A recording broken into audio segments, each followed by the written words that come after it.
ठीक है। दूसरे वीडियो में भी आपका मैं स्वागत करता हूँ। ठीक है, तो इसमें देखा हम लोगों ने कि ये जो संगीत की निर्मित जो है वो वीणा पानी मतलब सरस्वती जो है इसने की है।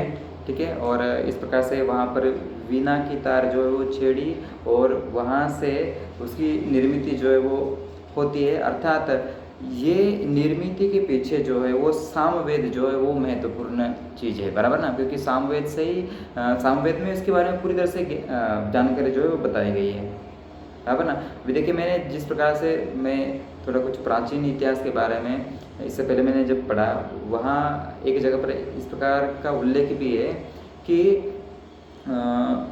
सामवेद जो है मतलब यहाँ पर तो उसकी निर्मित हुई है, लेकिन वहाँ पर भी जो है आज से हम बाबिलोन कह सकते, मतलब उस वक्त का बाबिलोन जो है, हाँ, ईरान, इराक, मिस्र जो है उसके आसपास का वो प्रदेश है समझ लो, वहाँ उसकी निर्मित हुई थी। लेकिन यहाँ जो है ये तो बिल्कुल एक ग्रंथ है ना, इस सामवेद में इसके बारे में हम लोगों को देखने के लिए मिलता है। अभी सामवेद की तरह 4 वेद, जैसे मैंने आपको बताया, ऋग्वेद जो है, ऋग्वेद में भी कुछ मंत्रों के बारे में बताया गया है। हाँ, उसमें बहुत सारी विधियाँ जो है, उस विधियों में जिन मंत्रों की ज़रूरत है उसके बारे में भी यहाँ पर हमें देखने के लिए मिलता है। उसके बाद हम यजुर्वेद की बात अगर करें तो यजुर्वेद में हमें यज्ञों के बारे में जानकारी वहाँ से प्राप्त होती है। और सामवेद जब हम लोगों ने देखा तो साम का अर्थ ही गीत है। सामवेद शब्द में साम शब्द जो है उसका अर्थ जो है वो है गीत है, बराबर ना। और इस प्रकार से अथर्ववेद जो है उसमें अथर्व का हम अर्थ अगर देखें तो पवित्रता या फिर इसे जादू भी कहा जाता है। ठीक है, तो इस प्रकार से ये जो अथर्ववेद जो है इसमें कुछ जादू मतलब लोग किस प्रकार से कर सकते हैं, या फिर जैसे कि हम जादू टोना बोलते हैं ना, इसके मंत्र भी वहाँ पर दिए गए हैं। हाँ, ये इसमें लिखा है, मैं नहीं बोल रहा हूँ, नहीं तो आप बोलेंगे सर आप अपने हिसाब से बोले, वो नहीं है। जो किताब में सामवेद सॉरी ये जो अथर्ववेद जो है इसमें जो बात है वो ये आपकी समझ में आ गया होगा कि जो 4 वेद जो है इसके बारे में ज़्यादा अगर हम डीप में जाते तो ये थोड़ा सा हम विषय से थोड़ा अलग चले जाएंगे, इसलिए मैं आपको सीधे हम आगे देखते हैं। आपको समझ में आ रहा होगा, मैं विश्वास करता हूँ, बराबर ना।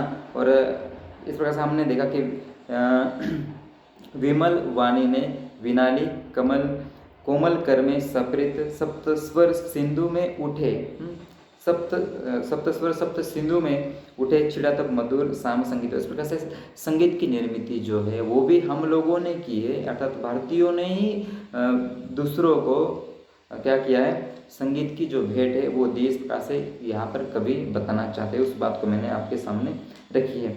अब देखिए आगे, विजय केवल लोहे की नहीं धर्म की रही धरा पर धूम, भिक्षु होकर रहते सम्राट दया दिखलाते घर घर घूम। अभी देखिए, आप लोगों को पता है कि भारतीय लोगों के बारे में बताते हुए कभी कहते कि विजय केवल लोहे की नहीं धर्म की रही धरा पर धूम। हाँ, हम लोगों ने विजय जो प्राप्त की है वो हम लोगों ने केवल लोहे के बलबूते पर नहीं, अर्थात तलवार के बलबूते पर नहीं, अस्त्र शस्त्रों के बलबूते पर हम लोगों ने ये जो विजय प्राप्त नहीं की है। हमारे मन में सदैव जो है वो अपना धर्म जो है, धर्म का वास्तविक अर्थ जो है वो कर्तव्य होता है। क्या धर्म का वास्तविक अर्थ जो है वो कर्तव्य है, ना कि हम इस धर्म के उस धर्म के, बराबर, वो अलग प्रकार की बात है। लेकिन हम लोगों ने सबसे पहले हमारा जो कर्तव्य जो है, हमारा जो धर्म है उसमें ही उसके अनुसार ही उसकी उनके तत्वों के अनुसार ही हम लोग चले हैं। हाँ, हम लोगों ने तलवार के बलबूते पर किसी को गुलाम नहीं बनाया है। हमारा इतिहास है, चाहे तो आप देख सकते हैं, अगर आपको अच्छी तरह से इतिहास पता नहीं तो आप लोग अच्छी तरह से उसे पढ़ो, देखो, आपको पता चल जाएगा कि हम लोगों ने ज़बरदस्ती से किसी के ज़मीन पर कब्जा नहीं किया है, किसी से ज़बरदस्ती से हम लोगों ने झगड़ा नहीं किया, लड़ाई नहीं की है। आप लोग भी इस बात को जानते हैं। ठीक है, आगे देखिए, मिला था स्वर्ण भूमि को रत्न शिल की सियल को भी सृष्टि।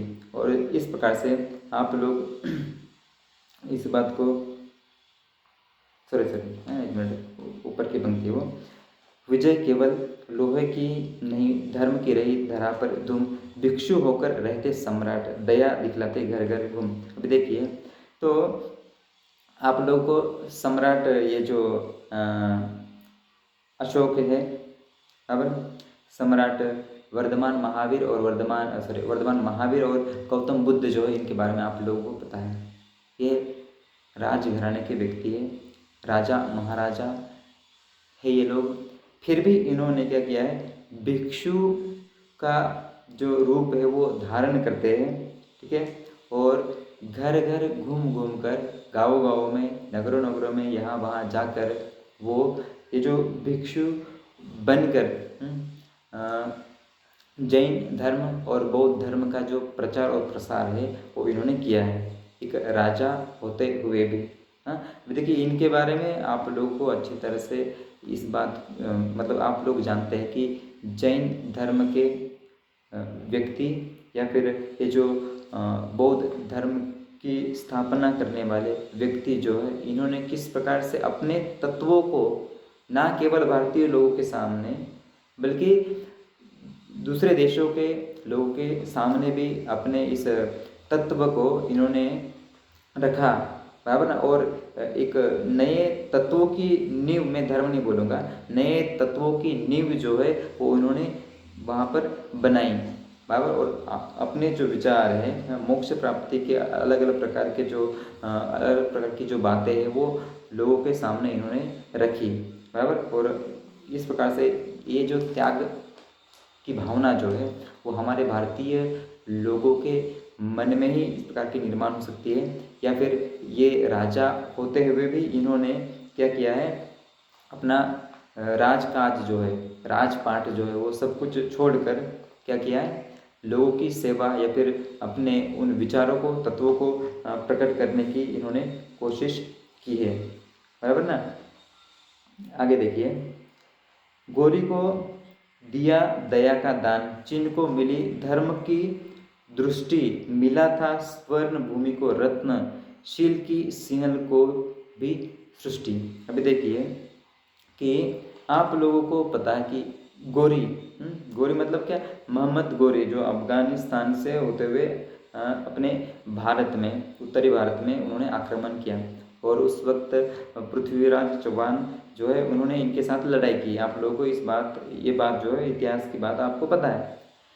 इन्होंने कई जगह पर 17 बार इन्होंने आक्रमण किया है, कई बार 16 लिखा है, ठीक है। वो इतिहासकारों के इसमें थोड़ा बहुत ये वो हो गया है, उस बात को आप अच्छी तरह से चाहे तो उसका अध्ययन कर लो, ठीक है। लेकिन यहाँ पर 17 बार जो है इन्होंने आक्रमण करने के बाद इन्होंने कई बार इनको मतलब जब पराजित कर दिया गया, मोहम्मद गोरी को पृथ्वीराज चौहान ने पराजित कर दिया। और पराजित करने के बाद ये इनके सामने गिड़गिड़ाते हैं, और गिड़गिड़ाने के बाद जो है वो माफ़ी मांगते हैं। और आप लोगों को अपने अगर तत्वों के अनुसार देखिए, भारतीय लोगों का जो अपना कल्चर जो उसका दृष्टि से अगर हम लोग देखते हैं तो हम क्या करते हैं, क्षमाशील इंसान हैं भारतीय लोग। और इन्होंने जब बेटा छोड़ दिया, तो जिस प्रकार से इन्होंने छोड़ दिया, किसे, मोहम्मद गोरी को 17 बार आक्रमण हुआ, इन्होंने हर बार इनको हरा दिया था, किसने, पृथ्वीराज चौहान ने। और ये आखिरी बहुत ही होनहार और शक्तिशाली राजपूत राजा थे, हिंदुओं के। और देखिए इतनी बार क्षमा करने के बाद भी क्या होता है कि ये एक उनकी गलती कहे या फिर उदारता कहे, या आप लोग अभी वो तय कर लो। उसके बाद जब उन्हें छोड़ दिया जाता है, 17 बार युद्ध हो जाता है, जब 18वें बार फिर से वो आक्रमण कर देते हैं अपने भारतवर्ष पर, उस वक्त ये इनको बंदी बनाते हैं, किसको, पृथ्वीराज चौहान को वो हरा देते हैं, मोहम्मद गोरी।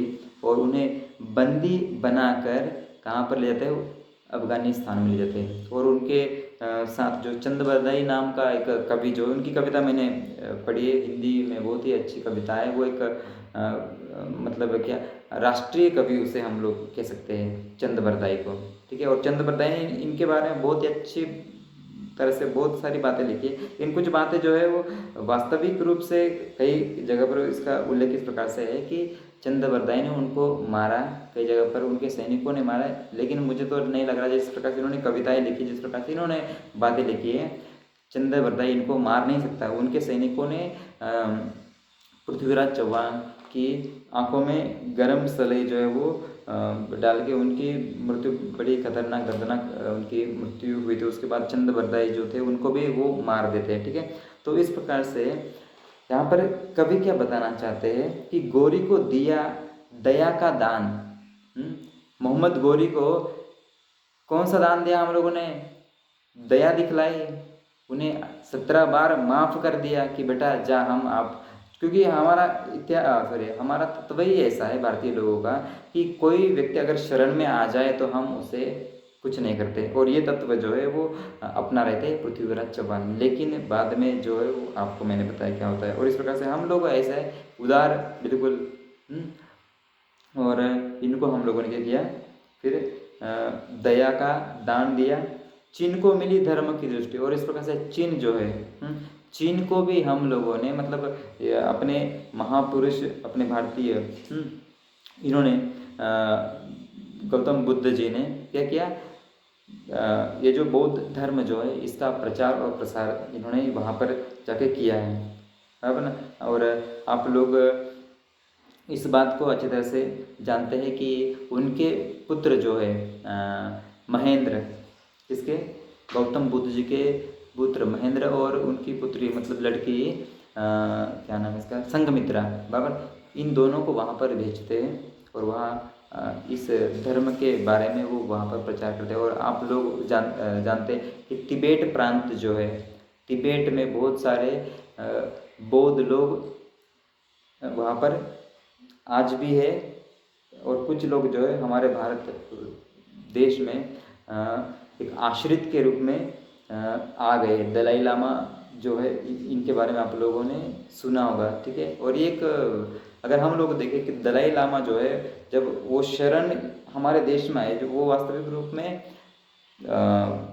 चीन में आता है ना, बराबर। और चीन वालों ने इस बात को जो है, ये हमारी गलती भी हम मान सकते कि इन लोगों को हम लोगों ने जिस प्रकार से आश्रय दिया, यहाँ पर रहने के लिए बुला लिया हम लोगों ने, तो चाइना जो है वो उसकी नज़र जो है तब से हमारे भारतवर्ष पर मतलब ज़्यादा मात्रा में वो हमारा एक अलग मतलब क्या बोलेंगे उसको, दुश्मन राष्ट्र के रूप में उभर कर सामने आया है। इस बात को हम टाल नहीं सकते, और ये गलती को हम बिल्कुल मानना ही पड़ेगा हम लोगों को, ये हमसे एक गलती हुई है। कि देखिए किसी दूसरे के देश के राजनीतिक मतलब उनका राजनीति में हस्तक्षेप करना किसी एक हमारे जैसे देश को ये एक वो गलत बात थी, ठीक है।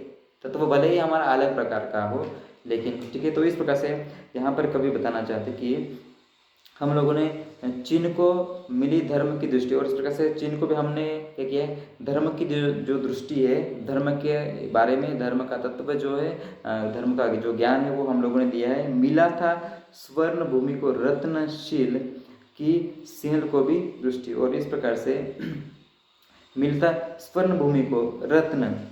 स्वर्ण भूमि मतलब कौन सी भूमि? आज का वो जावा सुमात्रा जो हम ये मतलब द्वीप जिसे कहते हैं, जावा सुमात्रा और श्रीलंका जो है, यहाँ इनको भी हम लोगों ने क्या किया था, मतलब इनको भी हम लोगों ने पंचरत्न जो है पंचशील जो है वो पंचशील दिए हैं। मतलब वो उस बौद्ध धर्म में ये पंचशील जो है, ये जो तत्व जो है वो उसमें सम्मिलित है। ये आप लोग जानते हो, उसमें अहिंसा है, अस्तेय, अपरिग्रह है, सत्य और ब्रह्मचर्य है, ठीक है। तो ये जो बातें हैं वो हम लोगों ने इनको दी है। और शील की सिंहल को भी सृष्टि, और देखिए सिंहल मतलब आज का जो श्रीलंका है उसे सिंहल भी कहा जाता है, या फिर प्राचीन काल में उसे सिंहल भी कहा जाता था, बराबर। और इस सिंहल को भी हम लोगों ने ये किया है, बौद्ध धर्म के जो सिद्धांत जो है वो हम लोगों ने दिए। और आप लोगों ने इतिहास को अच्छी तरह से देखा होगा तो आप लोगों को ये बात पता होगी कि जहाँ बोधि वृक्ष हम बोलते हैं ना, गौतम बुद्ध जी को जिस पेड़ के नीचे जो जब वो बैठे हुए थे, उनको जब ज्ञान प्राप्त हुआ था, उस पेड़ की टहनी जो है, डाली जो है, उस टहनी को कहाँ पर लेके जाते हैं उनके पुत्र या फिर उनके अनुयायी, कहाँ लेके जाते हैं? श्रीलंका में लेके जाते हैं, है ना। और इस प्रकार से आप लोग इस बात को भी समझने की कोशिश कीजिए। और मुझे लग रहा है कि आप लोगों को ये समझ में आ रहा है। ठीक है, वीडियो 15 मिनट की हो चुके और दूसरी मैं वीडियो बनाता हूँ। ठीक है।